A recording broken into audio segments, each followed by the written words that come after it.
Bienvenue sur le podcast de l'équilibre digital. Entrevues exclusives, astuces marketing et bien plus avec des personnalités du monde des affaires, de l'entrepreneuriat et du marketing. Découvrez-en plus sur eux, leur vie d'entrepreneur et surtout, apprenez d'eux afin de créer votre propre équilibre digital. Animé par Maude Belval et Jean-Michel Lépine. Bonne écoute!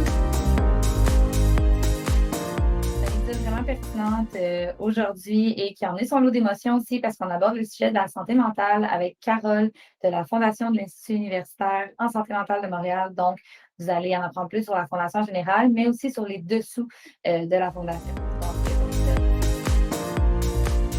Salut, j'espère que tout le monde va bien. Les feuilles commencent à changer de couleur, c'est beau, la vie est belle. La vie est belle de ton côté, Maude? Ben oui, c'est déjà l'automne, ça passe vite, mais j'espère que... Bon, je sais pas qu'on dit qu'on parlera pas de temps dans notre podcast, parce que les gens qui l'écoutent à un autre temps, ils vont être surpris, mais bon, on le fait encore. C'est ça qu'il faut. La vie est peut-être belle, ça veut pas dire qu'il n'y a pas son lot de défis. C'est ça dont on va parler aujourd'hui au podcast, qui est sur le thème de la santé mentale, un sujet qui touche beaucoup de monde, beaucoup trop de monde en fait. Et pour ce faire, on est accompagné de Carole Morin, qui est la directrice générale à la Fondation de l'Institut universitaire en santé mentale de Montréal depuis bientôt presque 20 ans. Et ça fait pas presque 20 ans pour rien, en ce sens qu'elle est pas là en pancarte, croyez-moi, puisque c'est clairement un pilier là au sein de cet organisme depuis qu'elle est là. Elle est entre autres responsable de la mise sur pied de plusieurs événements à bénéfice qui ont lieu annuellement, tels que l'Omnium de golf et le défi cycliste qui viennent de se dérouler là, récemment. Et j'en passe une trolley. Et bien qu'elle va sûrement y aller d'une grande humilité en disant qu'elle était pas seule dans tout ça, c'est également grâce à elle que la Fondation a réalisé 2 campagnes majeures de financement depuis son entrée en poste, totalisant presque 20 millions. Donc, c'est vraiment pas rien. Tout ça dans l'optique d'aider la cause de la santé mentale, une cause qui nous tient à cœur aussi beaucoup moins Maude. Fait qu'on est très, très, très content de te recevoir, Carole. Comment tu vas en ce presque début d'automne? Je vais très bien. Je trouve que l'été a passé trop vite. Mais bon, l'automne, c'est beau. Comme je te dis, c'est le fun d'aller se promener dans les feuilles. Puis c'est bon pour la santé mentale d'aller se promener dans l'air un petit peu plus frais. Donc, on profite de la saison avant notre période d'hiver. Oui. En automne, je dis tout le temps qu'on devrait déménager le Québec bientôt. À tous les automnes, je dis qu'on devrait déménager le Québec bientôt en Californie, mais c'est juste moi. Là. J'ai de la misère avec l'hiver un peu, mais donnez-moi-en pas pour dire. Sans tes raquettes. C'est ça qu'il faut que je fasse. Carole, je vais commencer tout de suite. J'aimerais ça que tu parles un petit peu de toi, puis juste pour que les auditeurs comprennent un petit peu. Là. Donc, un petit peu nous parler de comment tu es arrivé à la Fondation, puis ton attachement à la cause de la santé mentale. Écoutez, moi, je suis dans le réseau de la santé depuis l'âge de 16 ans et je fêterai mon 60e anniversaire à la fin de l'année. Et puis, j'ai au cœur les problèmes de santé en général depuis un tout jeune âge. J'avais quitté le réseau de la santé après une vingtaine d'années pour aller voir si je voulais explorer autre chose. Et pendant que j'explorais autre chose, j'ai été approchée par la fondation qui s'appelait Louis H. Lafontaine dans le temps, par la direction générale de l'hôpital, à savoir si je serais intéressée au poste de directrice de la fondation. Alors, comme déjà après quelques mois, je savais que le réseau de la santé me manquait beaucoup, j'ai décidé d'aller pour l'entrevue et ça a cliqué. Et je vous dirais que depuis presque 20 ans, c'est le poste le plus valorisant que j'ai jamais occupé. On est là-dedans à tous les jours, mais je pense que monsieur et madame tout le monde ont de la misère à visualiser la misère humaine qui nous entoure. Et nous, on le voit là, à tous les jours. À tous les jours, il y a des beaux succès. On a avancé beaucoup en santé mentale au fil des ans. Il reste beaucoup à faire. On est content que la Fondation et les soins de santé mentale ont beaucoup évolué dans les 20 dernières années. On est surtout très content que les entreprises maintenant se mobilisent pour nous aider à déstigmatiser, pour nous aider à créer un environnement de travail ou un retour au travail beaucoup plus sain. Alors ça, on se réjouit beaucoup de cette évolution-là au fil des ans. Valorisant parce que tu sens que ton travail fait une différence parce que tu es dans le bain à tous les jours que tu vois de A à Z le processus. Oui, exactement. Valorisant parce que je vois l'impact des sous qu'on ramasse. Tu sais. On est une des seules fondations en santé mentale au Québec qui subventionne le rétablissement. Beaucoup subventionnent la recherche, mais nous, on est directement sur le terrain. Alors, ça veut dire le retour aux études, ça veut dire le retour au travail, ça veut dire des trousseaux de départ quand tu t'en vas en appartement, ça veut dire d'acheter un vélo, d'acheter des vêtements sportifs, d'acheter de la nourriture. On a une banque alimentaire maintenant. Alors, les gens qui ont de la misère à arriver avec leur fin de mois, l'intervenant peut passer à la fondation, puis on a des denrées dans notre banque alimentaire annuellement. On commence un projet prochainement, là, justement, avec l'Institut, que les repas qui ont été préparés puis pas nécessairement été servis, ils vont nous les mettre dans des portions individuelles qu'on va faire congeler. Alors, les personnes âgées, surtout, vont pouvoir bénéficier de ça. C'est rempli de... On fait que de la recherche clinique maintenant, pas de recherche fondamentale. Donc, c'est concret, tu sais. On aide une famille, mettons, qui souffre de problèmes de troubles anxieux. Ben, on les coach pour pas transmettre ton anxiété chez ton enfant. Fait qu'on travaille avec les parents, avec l'enfant. Qu'est-ce que je fais qui va aider mon enfant à pas ressentir l'anxiété? Il y a assez de moi qui souffre. Je veux pas le transmettre à notre enfant. Personne ne transmet de l'anxiété à son enfant par exprès. Mais de souffrir d'anxiété, là, c'est pas le fun. Fait qu'est-ce que je peux faire? Puis comment est-ce que mon enfant peut faire pour pas assumer cette anxiété-là? Comment est-ce que mon conjoint peut aider dans tout ça? Puis que lui non plus doit pas subir l'impact de mon anxiété. Fait que c'est dans ce sens-là que c'est valorisant. C'est concret. C'est concret. Les émotions, c'est vraiment quelque chose de contagieux. Puis l'anxiété, c'est une émotion, donc c'est sûr que mais on sait comme pas qu'on la partage en même temps. Mais c'est ça qui arrive quand même. Fait que vous rendez ça comment je pourrais dire ça, à l'air ouvert, mettons, que vous mettiez en lumière tout ça. C'est sûr que c'est important. Mais je suis curieux de savoir est-ce que t'es vraiment assez dans le bain pour voir carrément la famille de A à Z. C'est pas en étant toi qui leur parle de A à Z, mais de voir carrément des success stories, si on veut, du travail que vous faites. Écoutez, je vais vous surprendre, mais je suis très terrain, très terrain. Et oui, je rencontre les familles et oui, je les accompagne de A à Z et oui, je les amène manger au resto parce que je suis fière de leurs accomplissements. Je pars avec les patients. Les intervenants ont des activités, je vais aux activités. On finance une activité, entre autres, qui s'appelle le défi rando. Pour nous autres, d'aller monter le Mont-Saint-Hilaire, c'est souvent pas un gros défi, mais pour quelqu'un qui n'est pas en forme, qui est médicamenté, c'est 6 semaines de préparation, puis c'est l'ascension. Alors, on prépare un lunch. Je prépare un lunch pour tous les intervenants et la clientèle et je vais monter le Mont-Saint-Hilaire avec eux autres. Alors, oui, je suis terrain. Je pense que le fait que la directrice générale, en l'occurrence toi, soit impliquée là-dedans jusqu'à la fin, c'est vraiment, je pense que ça témoigne que tu es dans les bons souliers, du moins. Hein? Je pense que oui. Ça va faire bientôt 20 ans et puis je suis toujours aussi passionnée par mon travail qu'au premier jour. Puis, comme je vous dis, de voir l'évolution, de voir les équipes mobiles. Je suis les équipes mobiles sur leurs appels aussi.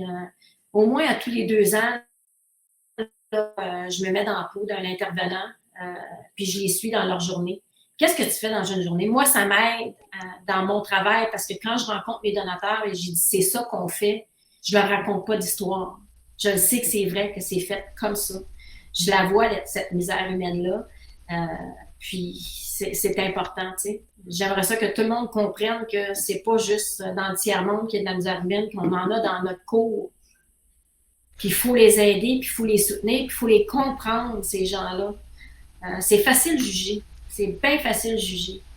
Mais moi, je marche dans leurs chaussures une journée, là, puis je reviens chez nous, je suis claquée. Ah oui. C'est- Ça paraît que tu parles de ton métier avec passion, puis ça fait quand même un petit bout qu'on collabore ensemble. Puis je me rappelle une des premières fois qu'on avait une longue discussion sur la fondation, justement, tu m'avais parlé du fait que tu étais beaucoup sur le terrain, puis tu m'avais raconté des histoires qui étaient très, très touchantes par rapport à ça. Puis le fait que tu t'impliques vraiment comme ça aussi, je pense que ça fait une grosse différence dans la fondation en général, là, versus peut-être d'autres fondations également, là, que je ne connais pas tous, mais bref, je trouve que ça montre là, que tu veux vraiment t'impliquer à Ça, 100%. je pense que Je ça te lève montre mon chapeau. je pense que ça montre une certaine culture d'entreprise aussi. Oui, tout à fait. Que, Oui. si la directrice générale fait ça, les autres, puis Mhm. ils vont suivre. Là. Tu m'amènes en parlant à notre prochaine question. Là, je trouve que ça fait le pont bien avec l'équipe mobile que tu as parlé. J'aimerais ça que tu expliques aux auditeurs c'est quoi l'équipe mobile, puis un petit peu comment t'en as mentionné un petit peu, là, mais comment la Fondation contribue à la santé mentale. Tu as parlé un petit peu sur le terrain, mais je pense qu'il y a aussi la partie recherche. Qu'est-ce qu'on fait côté recherche de la Fondation? Ben, c'est un petit peu ce que je vous disais tantôt, là, le projet clinique sur la transmission de la peur entre les générations. On fait ça. On a une chaire en santé mentale et travail et non pas santé mentale au travail parce que les problèmes de santé mentale en milieu de travail ne sont pas nécessairement reliés à ton travail, mais à ta personne. Donc, cette chaire-là en santé mentale a pour but de mettre le client au centre euh, du cercle et d'avoir tous les intervenants, que ce soit l'employeur, que ce soit le médecin, que ce soit le psychologue, que ce soit la compagnie d'assurance, que ce soit fait, les joueurs clés au rétablissement de cette personne-là va jouer un rôle. Parce qu'il faut faire des aménagements dans le milieu de travail maintenant. Puis il y a toujours des impacts, tu sais. Quelqu'un qui revient d'un problème cardiaque ou d'un cancer ou d'un accouchement, le monde l'accueille, mais quelqu'un qui revient au travail pour des causes inconnues, on a de la misère à le regarder parce qu'on ne sait pas quoi dire, tu sais. Ben, tu devrais y amener un bouquet de fleurs puis une tasse de café, puis y envoyer une carte chez eux parce qu'il est en congé de maladie pour des raisons inconnues. C'est pas tout le monde qui veut mettre sa vie privée sur la place publique. Et, tu sais, il y a toujours la perception, bon, ben, elle revient 3 jours par semaine au lieu de 5, ben, les 2 autres jours, c'est moi qui ai pogné que sa job, tu sais. Donc, si les gestionnaires, si les dirigeants d'entreprise sont conscients de ça, puis sont capables d'expliquer le mécanisme aux autres employés, puis pourquoi le partage des tâches, bien, ça va faciliter ça va faciliter la réintégration des gens dans le milieu de travail. Il y a un colloque qui s'en vient là, qui s'appelle Regard croisé sur la santé mentale. C'est un colloque international qui va justement se pencher sur toutes ces questions-là. Il va y avoir une activité fil rouge qu'on l'a nommé, où les gens qui vont participer au colloque, qui sont pour la plupart des intervenants, des ministères, des entreprises, qui vont poser des questions. C'est quoi les enjeux? Moi, je veux bien, mais comment je dois faire? Et puis, l'activité fil rouge va être une journée où toutes les questions vont sortir de comment je dois faire. Et le lendemain, ça va dire, ben nous autres, on a des solutions pour ça, puis c'est comme ça que ça se fait. Alors, plus que les gens vont savoir comment gérer la maladie mentale ou l'absence prolongée pour des raisons X, Y, Z ou inconnues, ils vont savoir les traiter. Plus qu'on va savoir comment les traiter, ces gens-là, c'est comme n'importe quelle autre maladie, je vous dirais. Là, l'enjeu, c'est la perception aussi, la perception de la personne qui en souffre, puis la perception de la personne. On est comme, ben, je ne sais pas quoi faire. Ouais. Je ne sais pas quoi dire, tu sais. Ben, tu n'as pas Ouais. besoin de dire rien, tu n'as pas besoin de faire rien. Envoyez une carte de je pense à toi aujourd'hui, tu sais. Mhm. Non, c'est ça, c'est vraiment, tu sais, je ne sortirai pas dans une histoire privée vraiment, mais je vais juste survoler. Tu sais, si quelqu'un près de moi avait vécu une situation difficile avec la santé mentale, puis la personne s'en voulait, tu sais, parce que c'est tellement pas, c'est surtout la génération qui est un petit peu pas la nôtre, mais c'est beaucoup moins comme intégré un petit peu, je pense. C'est encore là, c'est une perception personnelle. Puis je lui expliquais, j'essayais d'expliquer à cette personne-là, quand tu as un rhume, tu peux pas empêcher de moucher. Donc, puis tu sais, c'est pas malsain, tu as un rhume, tu as un rhume. Donc, les gens, c'est juste de comment j'essaie d'expliquer, de vulgariser tout ça, mais c'est de d'être capable d'en parler sans tabou aussi, qui est encore pas tout à fait intégré. Je pense que c'est encore place à amélioration, mais je pense que ça s'en vient de plus en plus aussi, puis vous faites un beau travail face à ça. Là. Puis en parlant de beau travail, tu sais, il y a beaucoup d'activités de financement, des campagnes de dons qui se fait en ce moment avec la Fondation. Je ne sais pas si tu peux m'en expliquer un petit peu plus puis nous dire comment on peut contribuer. Ben, écoutez, la Fondation tient une activité majeure par année qui est son, deux en fait, son cyclo-golf. Alors, il y a une partie des gens qui vont prendre une ride de vélo, puis l'autre partie des gens qui vont jouer au golf. Dans notre ancienne vie, il y avait le réseautage au brunch le matin et le réseautage au souper le soir.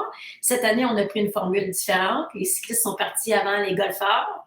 Ils ont eu un petit barbecue avec un petit groupe de quarantaine sur la piscine en revenant.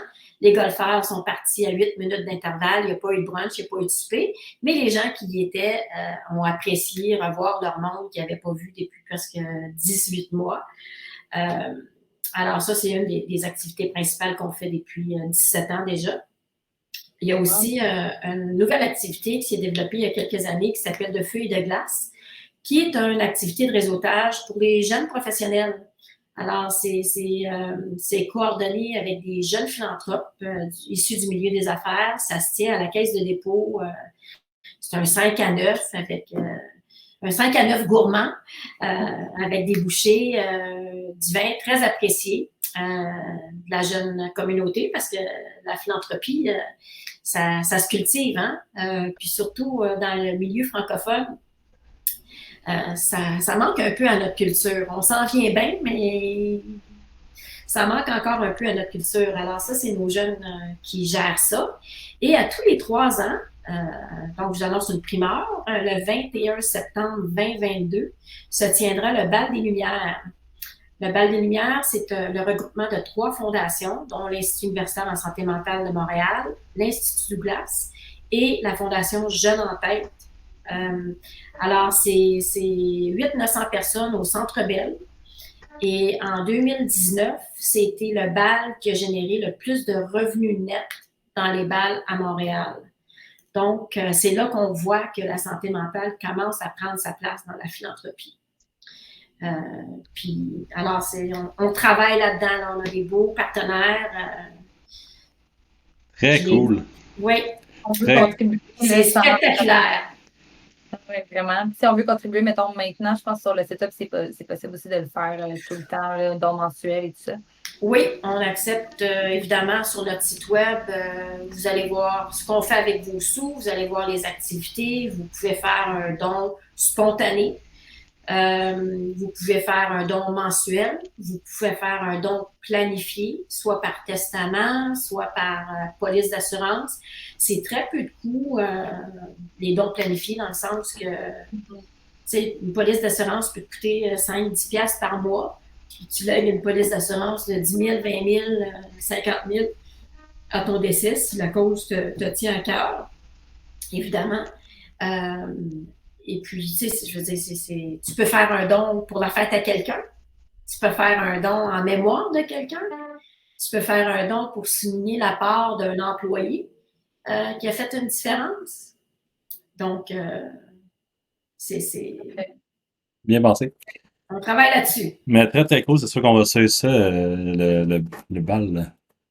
T'es vraiment au front, là, Carole. Non seulement je savais pas à quel point tu étais terrain, mais c'est cool de savoir que tu l'es beaucoup aussi, fait que ça va bien fitter avec la question.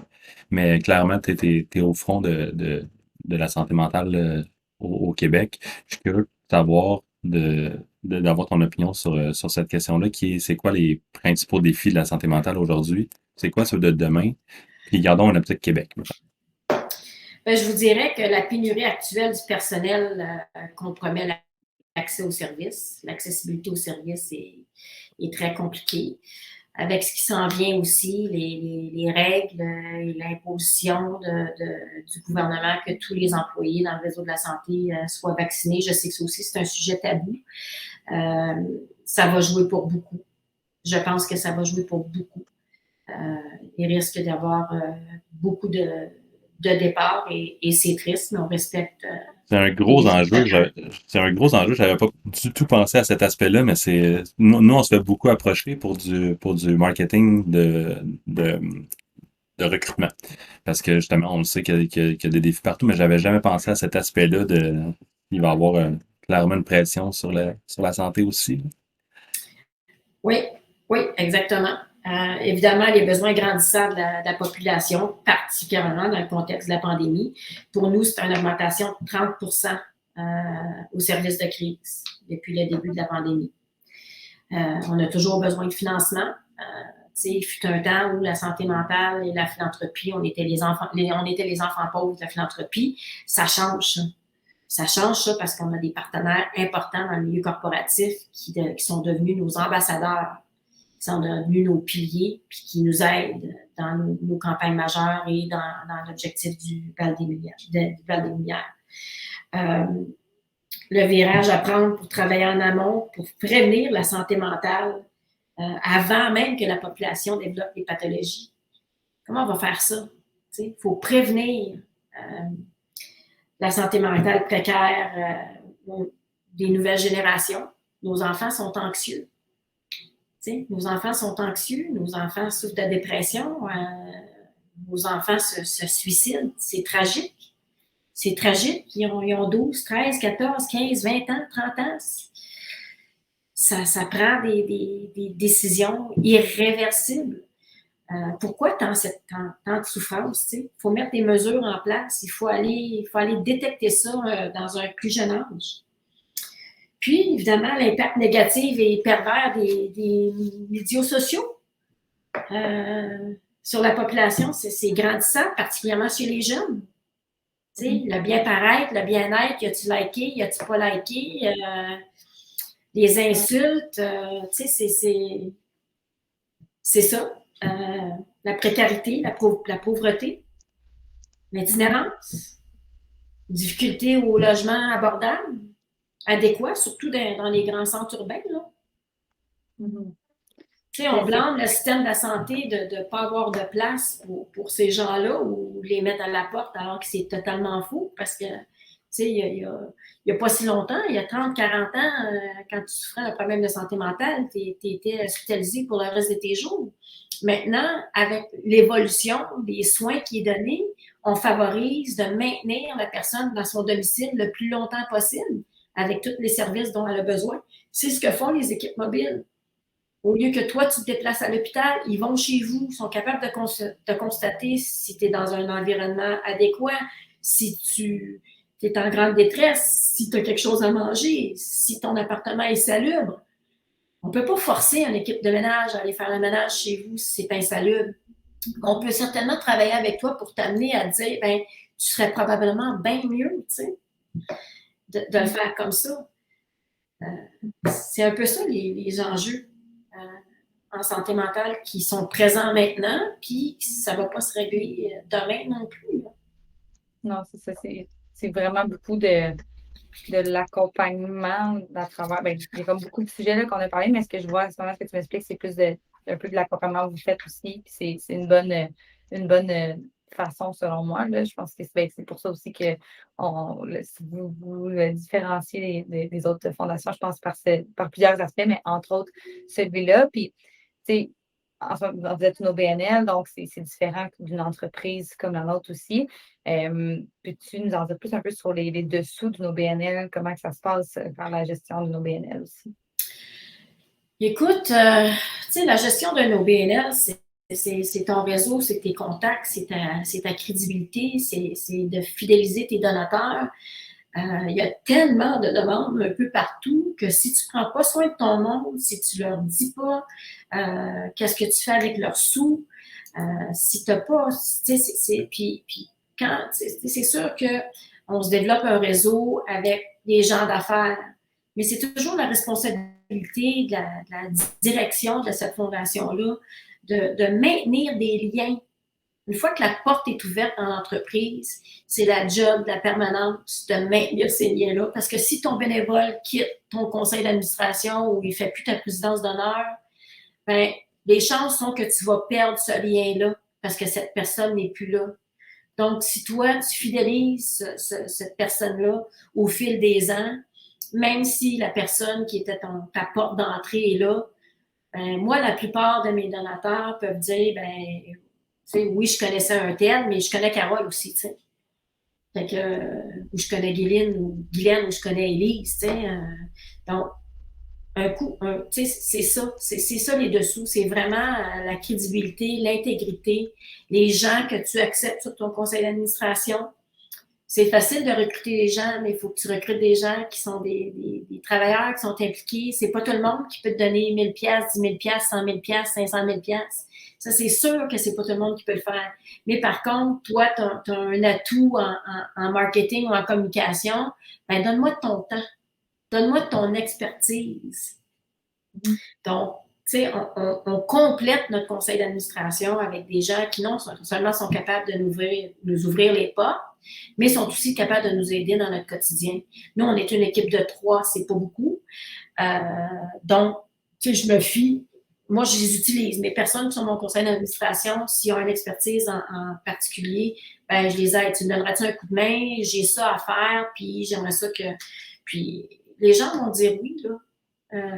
Fait que c'est un peu ça les défis, de garder ton monde, de garder ton bon monde, d'être clair avec les gens que tu recrutes. Puis moi, j'ai une de mes anciennes patronnes qui m'a appris très tôt dans ma carrière de philanthropie, parce que même si je suis dans le réseau de la santé depuis 16 ans, c'est juste à l'âge de 30 ans que je me suis dirigée vers la philanthropie. Elle me disait toujours, Carol, there's 3 G's in fundraising.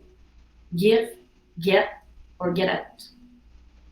Fait que moi, quand je rencontre des gens, ben, tu sais, c'est ça nos attentes. On peut les nommer nos attentes. Souvent, on est gêné de nommer nos attentes, mais tu sais, c'est important d'avoir du monde qui peuvent contribuer à l'évolution ou au développement de ton organisme. Mm-hmm. Tu as dit qu'il y a plusieurs, ce que j'entends, ce que tu me dis, il y a plusieurs façons de donner. Hein, ça, c'est une phrase qu'on dit souvent, le temps, l'intérêt, tout simplement d'être là, même si c'est de l'expertise, c'est tout le temps de vouloir donner un petit peu plus aussi pour faire changer les choses. Fait que c'est d'avoir vraiment une passion pour ce que tu fais, je pense, qui est important, là, surtout pour être nos BNL, parce que c'est une cause. Autant à l'interne qu'à l'externe, je vous dirais, parce que aussi, une des choses qu'on fait, c'est qu'on implique les employés dans nos activités. Alors, les bénévoles à nos kiosques de golf, à l'accueil de golf, à notre cyclo-défi, à notre feu de glace, ce sont des employés qui viennent. Fait eux comprennent après ça qu'est-ce que la fondation fait pour eux. Parce que souvent, tu vas rencontrer un employé et tu vas dire, ah, on a une fondation ici, vous faites quoi, tu sais? Alors qu'on donne 1,2, 1,5 million par année pour subventionner des projets à l'hôpital. Donc, eux deviennent nos ambassadeurs. Tu sais? Puis, oui, puis on les valorise, tu sais, on les présente, ces gens-là, à nos donateurs. C'est eux autres qui sont sur le terrain. Fait que tu veux savoir ce qui se passe en santé mentale, parle-y à lui, parle-y à elle. C'est eux autres qui sont là, ils vont vous le dire qu'est-ce qui se passe. Donc, eux autres, ils deviennent nos ambassadeurs pour nos campagnes internes. On fait des campagnes internes. Tu sais, les employés contribuent de façon très généreuse à la fondation. Annuellement, avec notre super loto, ils vont faire des dons mensuels. C'est important, ça. Puis quand nous, on rencontre les donateurs, puis qu'on dit, vous savez, nos employés ont donné 1 demi-million à la campagne majeure de financement. Ça en dit beaucoup sur l'organisation également. Oui, tout à fait, tout à fait. Tantôt, tu touchais le côté réseaux sociaux, 2 questions en haut. Puis, j'ai pas poursuivi parce que je voulais comme poursuivre maintenant avec la question qu'on avait. C'est un bon point que tu touches, puis c'est pour une de ces raisons que l'équilibre digital, c'est un peu dans cette balance-là qu'on voulait jouer, si je peux dire. Dans le sens que on étant en marketing digital, on est super au courant que ça prend une balance puis un équilibre pour bien fonctionner parce que ça peut être très bon les réseaux sociaux comme ça peut être très pas bon aussi. Fait que c'est vraiment dans l'équilibre que nous, on joue. On pose tout le temps cette question-là là, aux invités qu'on reçoit sur le podcast. Donc, comment, toi, tu arrives à garder l'équilibre digital? Écoutez, moi, personnellement, j'ai une page Facebook. Par exprès, je garde ma page Facebook pour des raisons strictement personnelles. Ma page Facebook ne contient pas mon réseau professionnel. Donc, c'est pour ma petite famille, mes amis proches. Puis j'ai Instagram, mais je ne vais pas là-dessus. J'ai LinkedIn, évidemment, je l'utilise beaucoup, mais je ne suis pas très active sur LinkedIn non plus.